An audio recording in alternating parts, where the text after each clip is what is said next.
당신도 요즘 이런 생각 한 번쯤 해본 적 있지 않으신가요? 어디 한적한 곳에 가서 그냥 한 달쯤 살아보고 싶다. 매일 반복되는 일상에서 벗어나 조용히 나를 위한 시간을 가져보고 싶다는 마음. 사실 우리에겐 그런 시간이 더 필요합니다. 예전엔 여행이란 게 어디를 빨리 돌아보고 사진만 찍고 오는 거였죠. 하지만 요즘은 조금 다릅니다. 천천히 걷고 길에 핀 꽃도 바라보고 현지 시장에 들러 오늘 저녁 창거리를 사는 그런 여행.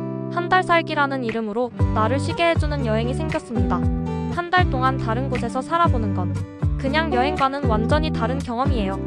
살아본다는 건 그곳의 공기와 소리, 사람들까지 온전히 느껴보는 일이거든요. 서울에서 지내던 수연씨 부부는 지난 봄 제주도로 한 달 살기를 다녀왔습니다. 렌터카는 일부러 빌리지 않았어요. 그냥 마을버스를 타고 천천히 걷기로 했죠.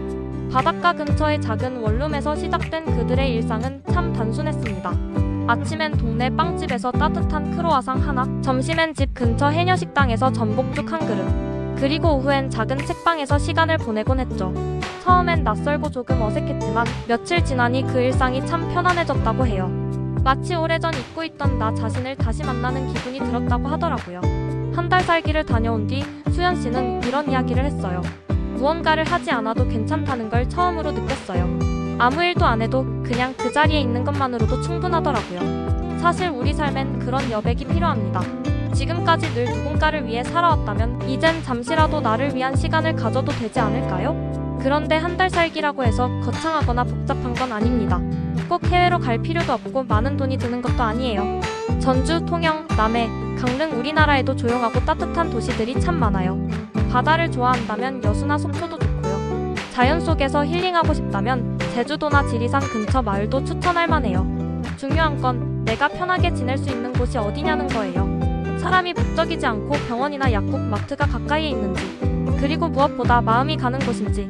한 달 살기를 다녀온 분들 대부분이 삶의 속도가 느려져서 좋았다고 말합니다. 그 느림은 단순한 게으름이 아니에요. 내 몸이 자연과 리듬을 맞추고 내 감정이 조용히 자리를 잡는 과정이죠. 해외로 눈을 돌려보면 요즘은 베트남 다낭이나 태국 치앙마이 같은 따뜻하고 물가가 저렴한 곳들도 인기가 많습니다. 현지 시장에서 과일을 사다가 아침을 차리고 카페에 앉아 현지 사람들 사이에서 책을 읽는 그런 시간들. 어렵게 느껴질 수도 있겠지만 요즘은 에어비앤비나 한 달 살기 전용 숙소 플랫폼들이 잘 되어 있어서 생각보다 훨씬 쉽게 준비할 수 있어요. 그리고 무엇보다 이 여행은 누군가를 보여주기 위한 여행이 아니라 내 마음을 위한 여행이기 때문에 완벽할 필요도 특별할 필요도 없어요. 사람들은 말합니다. 지금 떠나기엔 너무 늦은 것 같아서. 하지만 사실 지금이 가장 좋은 때일지도 몰라요. 조용한 마을에서 아침 햇살을 받으며 일어나는 기분, 따뜻한 국물 한 그릇에 몸이 녹는 순간, 누군가의 말 없이도 스스로 웃음이 나는 그 여유로움. 그건 그 어떤 명소도 주지 못하는 선물입니다. 당신도 그런 여행을 해볼 수 있어요. 지금까지의 삶에 쉼표 하나 찍고 오롯이 나를 위한 한 달을 선물해보는 것. 그건 절대 이기적인 일이 아닙니다. 오히려 가장 필요한 일일지도 모르죠. 한 달 살기라는 이름의 작은 용기, 당신의 다음 이야기를 시작해보세요. 지금 이 순간 마음이 조금이라도 움직였다면 그걸로 이미 반은 시작된 거예요.